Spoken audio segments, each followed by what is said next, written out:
Power star Pawan Singh, जी हाँ, आपको बता दें पावर स्टार पवन भैया का कुछ दिन पहले 5 तारीख को बर्थडे था। आप लोग बता दें पवन भैया इसमें नए मूड में नज़र आ रहे हैं, आप लोग देख सकते हैं।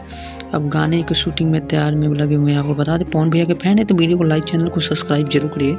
नए नए वीडियो पाने के लिए हमारे चैनल पर बने रहिए। आपको बता दें पवन भैया का नया गाना आने वाला है जो कुछ दिन बाद ही आपको देखने को मिलेगा, जो चांदनी सिंह के साथ आपको देखने को मिलेगा। जो चांदनी सिंह का नया गाना पवन भैया के साथ आप लोगों को देखने जल्द ही मिलेगा, क्योंकि शूटिंग चालू हो चुकी है।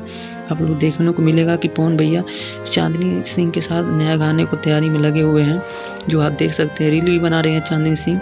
वीडियो शुरू से बता दें पवन भैया इसमें ट्रोल हो रहे हैं, जो चांदनी सिंह गाने को लेकर भी चल रहा है, जो बहुत तेज़ी से वायरल हो रहा है। जो चांदनी सिंह पवन भैया का रोल और जोड़ी अच्छी लग रही है, पब्लिक को पसंद भी आ रही है।